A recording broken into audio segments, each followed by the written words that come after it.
కాంగ్రెస్ ప్రభుత్వము ఈ గొర్రెల పథకాన్ని కొనసాగిస్తుందా లేదా అనేది ఒక ప్రశ్న.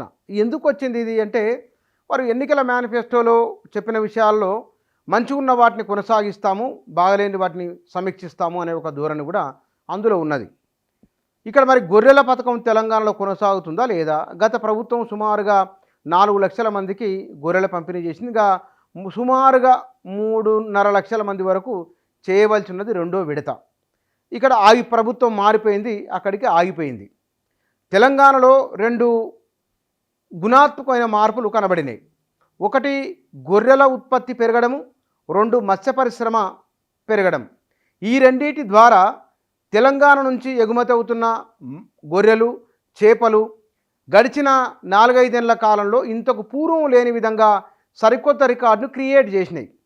మరి ఇప్పుడు గొర్రెల పంపిణీ విషయంలో ప్రభుత్వం ఏ నిర్ణయం తీసుకోబోతున్నది, ఇది చర్చనీయాంశం. ఇక్కడ రెండో విడత పంపిణీ చేపట్టకుండానే సబ్సిడీ గొర్రెల పథకానికి సర్కారు బ్రేకు, గొల్ల కుర్మలు కట్టిన డీడీలను వెనక్కి ఇచ్చేస్తున్న పశుసంవర్ధక శాఖ, దీనికి ప్రత్యేక దరఖాస్తు రూపొందించిన ప్రభుత్వము, గొర్రెల కోసం 3.37 లక్షల మంది ఎదురుచూపులు, 90 రోజుల్లోనే గొర్రెలు ఇస్తామని ఎన్నికల మేనిఫెస్టోలో పెట్టిన కాంగ్రెసు చెప్పిన దానికి విరుద్ధంగా ఇప్పుడు డీడీలు వాపస్. ఈ పశుసంవర్ధక శాఖ మంత్రి ఎవరు లేరు ఒకటి. రెండోది, బహుశా ముఖ్యమంత్రి చూస్తున్నారా దీన్ని ఏమిటి అనేది కూడా తెలియదు. అయితే దీనికి ప్రత్యేక ఫార్మాట్ రూపొందించి ఈ గొల్ల కుర్మలు కట్టిన డీడీలను వారి అకౌంట్లలో అమౌంట్ను తిరిగి వారి అకౌంట్లోనే వేస్తున్నారు అని ఈ వార్త సారాంశం. అది ఒక ఎకనామీని క్రియేట్ చేయడము, కొన్ని లక్షల కుటుంబాలపైన ప్రభావితం చూపించడము, ఇది ప్రత్యక్షంగా కుటుంబాలపైన పరోక్షంగా ప్రభుత్వానికి కూడా ఆదాయాన్ని తీసుకొచ్చే ఒకానొక కార్యక్రమం.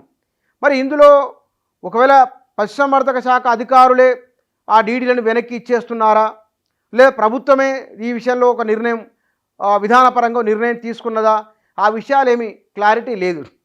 ఎందుకంటే ఇప్పటికే గత ప్రభుత్వం చేస్తున్న వాటికి ఆ కార్యక్రమాలకు అదనంగా కొంత మొత్తాలను పెంచి ఈ ప్రభుత్వం చేస్తున్నది.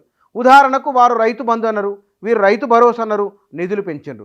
వారు కళ్యాణ లక్ష్మి అన్నారు, వీళ్ళు కళ్యాణ వస్తువు అన్నారు, తులం బంగారు దానికి అదనంగా జోడించారు. వాళ్ళు పెన్షన్లు అన్నారు, వీళ్ళు పెన్షన్లు ఇస్తున్నారు, అదనంగా కొన్ని వేల రూపాయలు దానికి జోడించారు. మరి అట్లా కొన్ని స్కీములను, ప్రజా సంక్షేమ కార్యక్రమాలను అదనపు నిధులను జోడింపు చేసి ఇస్తూ ఉన్నారు. రైతు కూలీలకు గత ప్రభుత్వం లేదు, ఈ ప్రభుత్వం ఇస్తున్నది. కౌలు రైతులు గత ప్రభుత్వం లేదు, ఈ ప్రభుత్వం ఇస్తున్నది. మరి గొర్రెల విషయంలో ఏం చేయబోతున్నారు అంటే, బర్డెన్ ఎక్కువ అవుతుంది అని చెప్పి అనుకుంటున్నారా? రెండోది, దళిత బంధు విషయంలో కూడా స్పష్టత లేదు. ఇక్కడ ఈ విషయంలో కూడా గొర్రెల పంపిణీ విషయంలో ప్రభుత్వం ఏం చేయబోతున్నది?